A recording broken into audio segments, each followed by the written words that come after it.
What if you could travel to parallel worlds? The same year, the same Earth, only different dimensions. A world where the Russians rule America. Or where your dreams of being a superstar came true. Or where San Francisco was a maximum security prison. My friends and I found the gateway. Now the problem is finding a way back home.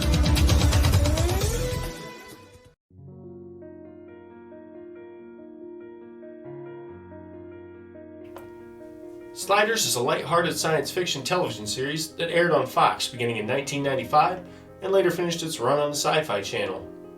It follows the adventures of Quinn, Mallory, and friends as they travel, or slide, from one version of Earth to another parallel version. Sometimes the other worlds are very similar to the ones that the protagonists hail from. Other times they're incredibly different. The show was left in limbo after the first season, but due to popular demand by the fans, it was given 2 more seasons before being canceled again. The Sci-Fi Network picked it up and produced 2 more seasons before the show was mercifully tucked into the grave. Like many old shows, a Sliders revival or reboot has been tossed around a few times, but so far with no luck.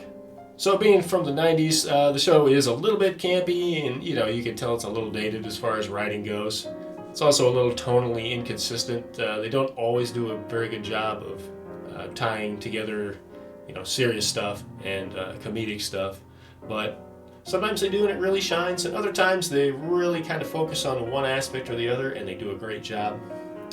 But some of the strengths of the show, the concept of doubles. So when they go to these other worlds, a lot of times the Sliders will encounter a double of themselves, or it's basically another version of themselves. Sometimes they look, well, most of the time actually, most of the time they look basically the same. There's a few times where they're not, but for the most part it is. They just reuse the actors and, movie magic them in, so to speak. And this is actually pretty fun because their doubles aren't always what they think they're going to run into, what they might expect. You will call the police now. And get us a police escort out of here, away from that mob. Whoa. Be reasonable. A police escort? Mr. Pavarotti. I am not Mr. Pavarotti. Mr. Pavarotti is an Italian. He speaks like this. Do I speak like this? No. Why? Because I am an Englishman, you blistering idiot! As far as the practicality of it, it actually works to the Sliders' advantage on numerous occasions because they can use their own version of whatever person it is to impersonate them and gain an advantage. Other times they stretch it a little bit too far in the believability. It's like, how many times are you going to run into, your character happens to be in a position of power and importance and they're relevant to getting you out of the plot of the week. It's still pretty fun though. Similarly, the group often encounters the same side characters on their trek. For instance, Wade and Quinn worked for a Weasley little guy back at the computer store. He crops up fairly often in the first season. Most of the time he's a jerk, but in one instance he's a surprisingly good dude and a helpful ally, and you can see the surprise on the Sliders' face. It's kind of amusing.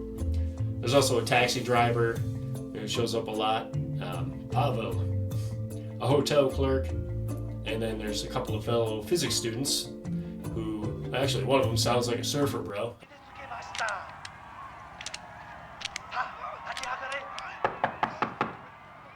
Open up!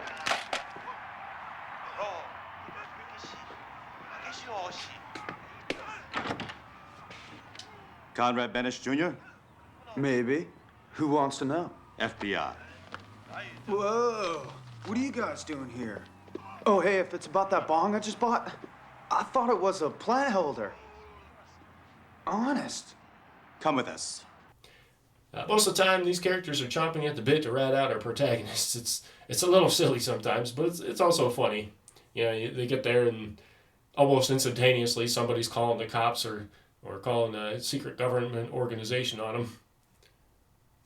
I would say the biggest strength of the show is just the whole concept of, hey, it's another Earth, and the places are more or less the same, but history's played out differently. I have been skeptical about this scientific theory, so-called, about global cooling, but I don't know. maybe it's true. Yeah, I'll tell you, the air conditioning has got this studio so cold right now, no wonder nobody wants to come in here topless.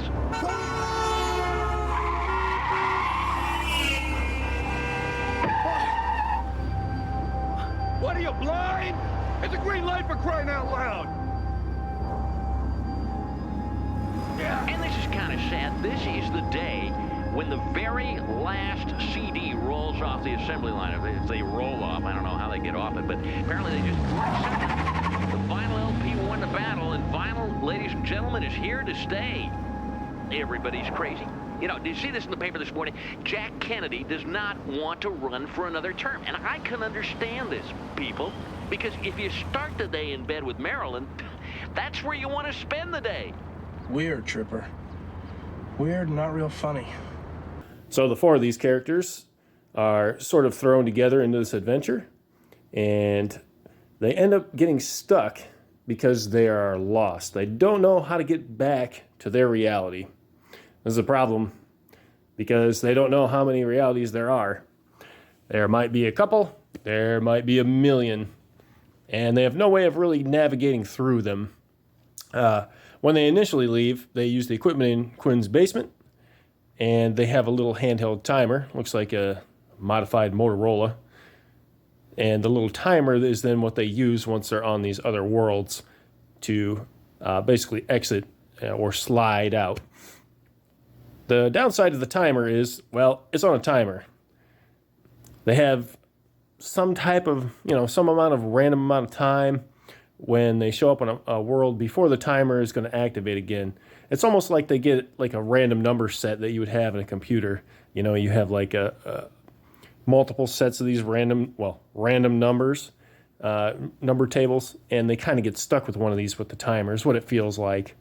Now, they can activate the timer early, but Quinn and Arturo, being the smart guys, they're not sure what effect this is going to have. And we actually do see that it kind of screws things up. This is how they get screwed up in the first place. Instead of just coming back to the original world, they activate it early, and now they're kind of screwed up. So they're basically roaming around, no map, trying to find their way back. Another strength is the chemistry of the main cast. If we can bring some of the things that we've learned on our world to parallel cultures, then I say go for it. I mean, we can't just slide from place to place aimlessly. We have to get involved. Don't tell me what to do. I'm not your student. Save it, you two. Oh, we better go. Come on. Let's talk about the actors. Jerry O'Connell is actually, I don't know how recent this was, but he's been a little critical of his performance back then in Sliders, and I gotta say, actually, he does a good job. I can't think of any times where I was just like, oh, that was bad acting, because he plays it well. He's likable. He's usually pretty level-headed. Sometimes he's a little funny with people. Like, I don't want to say he's like comic relief. He's usually not, but he does have some good jokes with like the professor and stuff. Rise and shine, Professor. I bought breakfast. Found out what this war is all about. Seems the U.S. lost the Battle of the Coral Sea during World War II, and the Japanese invaded Australia. When the Nazis surrendered, the Russians entered the Pacific War and helped liberate North Australia. But they never gave it back. Now the North's attacking the South. Different Earths, identical mayhem. Spent all morning looking for our friends. No go. Cookies, peanut butter, Ritz crackers. Wolfgang Puck, you are not. Beggars can't be choosers. We're not exactly rolling in the dough, you know. Oh, I bought us some clothes at a second-hand store. I took a guess of your size. You could change in the bathroom if you want. Well, that's damnably kind of you, my boy. Well done. Is this some kind of joke, Mr. Mallory? Yes. I think you look very cool, Professor. Ultra hip, if you will. Yes, I'm sure. Now, let's get back to this equation. No, I solved that already. What? It wasn't that hard. The important thing is I've got good news. There is a window of opportunity. A precise moment when we can access the gate. FBI, open up! Kick it down! Sabrina Lloyd, she does a nice job. Like I said, she doesn't get a whole lot to do right off the bat. She's basically the kind of the conscience of the group, in my opinion. She takes more of an interest in helping people on the worlds they're on, whereas sometimes the other guys are like, you know what, these are their problems, and we just got to worry about us, because the thing is, if they miss that slide window, they're stuck on that world for like 29 years before they can slide again. And that's kind of a big thing. You know, especially if the world's crappy. Like, there's an ice world, it's just frozen. Probably don't want to be there 29 years. Probably not going to make it to a whole lot more than 29 hours, in fact. But anyway, I digress. John Rhys Davies, of course, he makes it look effortless. You know, he's John Rhys Davies. You know what to expect there. He's great. He's grumpy. They use him as comic relief a lot because he is so grumpy compared to the other guys, especially the younger cast, who are a little more optimistic sometimes. And then last but definitely not least, Clevant Derricks. And this guy's actually a real-life singer. He's got a lot of albums out. He's even got a Sliders album where he's singing some of the songs that are featured in the show that his character has written and performed in the past. Notably, Tears in My Fro. There's a lot of wordplay on crying. He's the crying man, which is pretty hilarious. But he's a good singer. And like I said, he's got really good comedic chops. He's got good comedic timing. They use him for he's not just the comic relief, but he does a great job at it. He's really kind of the heart of the group.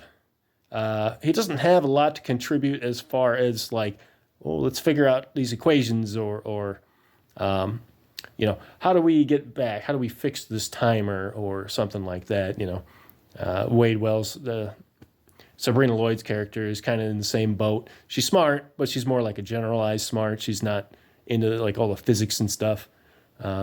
So these guys kind of ground the other guys in reality sometimes, and it's nice. It's an undeclared war. A war run by politicians playing for a stalemate. It's likely to go on for a long time without resolution, and a lot of good people are gonna die. I'm not advising you not to go.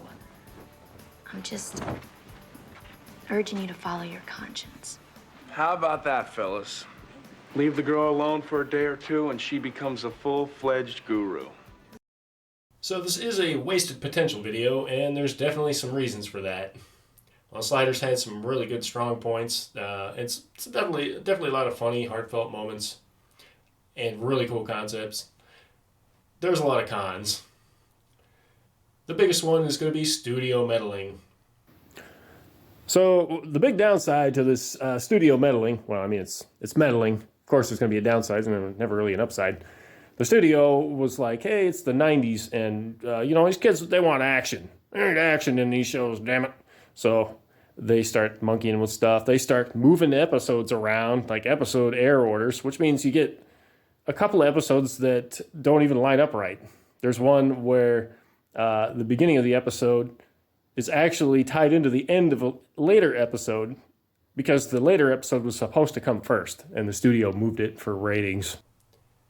Much of the woes of the series can be traced back to the studio trying to tweak things. They changed the episode order. There's tonal shift because, you know, hey, we got to make this cool and action-y. And eventually this leads to cast changes. Sometimes they're on purpose, sometimes not. Obviously, you know, the studio's doing this to make profit, but in this case, I think it just kind of compromised what made the show attractive to viewers in the first place. The cast changes, in my opinion, are one of the big negatives. A big part of the show is, you know, you're in it to see these original four Sliders make it back home. Like I said, they've got great chemistry. They're fun characters. They're pretty good people, actually. Nobody's really that much of a bad person, you know. Sometimes people are a little selfish, but that's about as bad as it gets. So it's kind of insulting by the time you get to midway in one of the seasons and they write the professor out of the show. And, you know, why do they do that? They want to replace him with Tatas.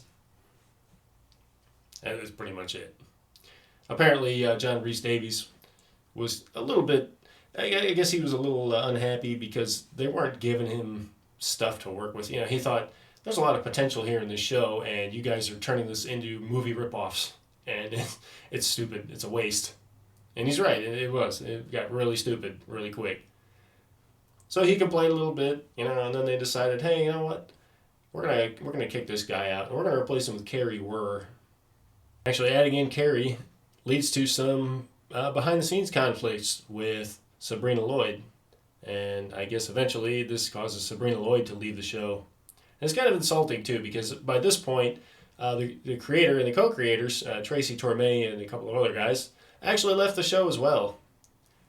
And let's say something, when the studio mucks around with your pet project so much that you leave the show because I don't want to be associated with this garbage anymore, it's not good.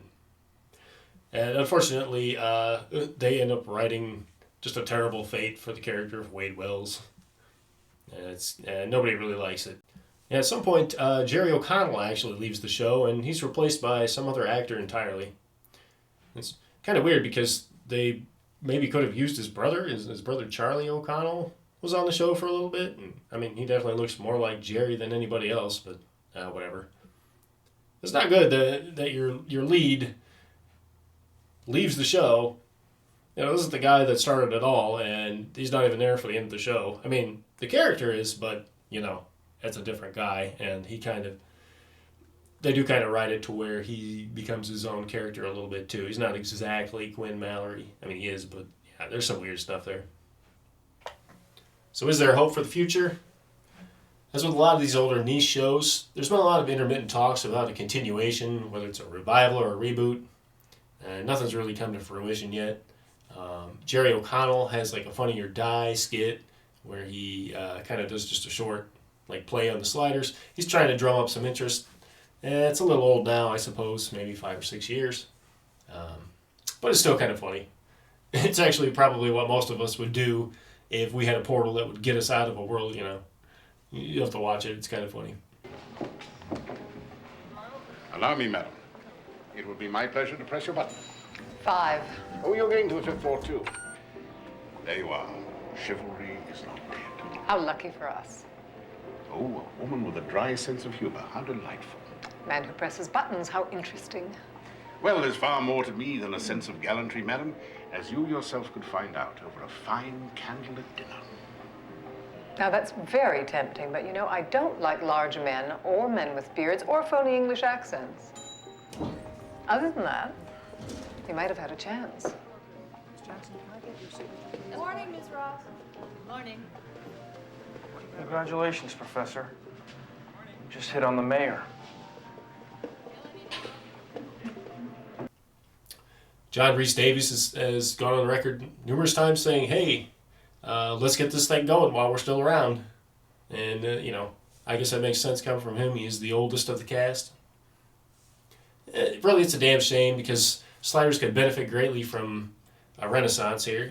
We've got modern production resources like the internet. It's easy to get expert opinions on things and work them into your script. You need details on something to flesh it out. You don't have to wing it anymore or dig through the library and hope you find something. Obviously, the CGI's come a long way, and the CGI in Sliders was, cheap TV CGI in the 90s, unfortunately. So, final verdict, is Sliders worth watching nowadays in the 2020s? Yeah. I say yes if you are not an impatient person. There's a lot of cool ideas. There's a lot of great comedy in there. The tone is uneven at points, and at some point there's just some really bonehead writing because, they booted out the guy with the plan. But, yeah, if you watch this, you'll probably see where there's so much potential and why it should probably get picked up for maybe like a single season run on Netflix or something. So, final verdict, Sliders, maybe like a 6 out of 10 overall. The idea is definitely going to bump it up higher. The execution is going to drop it a little lower. So, hopefully this has been a helpful review. What are our chances of getting home? No one knows how many parallel Earths there are. There may be 600, or 6 million. I got the weapons. Right. Well, if there's 6, Hull's just around the corner. And what if there's 6 million? and we have an awful lot of sliding to do. Come on, let's go. All right, let's do it. Thank you for your hospitality, and goodbye. Yeah! Thank you, yo. Great car. Sorry about the light. Don't go. Don't call me. I have to, you guys. But thanks for everything. And remember, all you need is love. Love is all you need. Freeze! Hold it right there.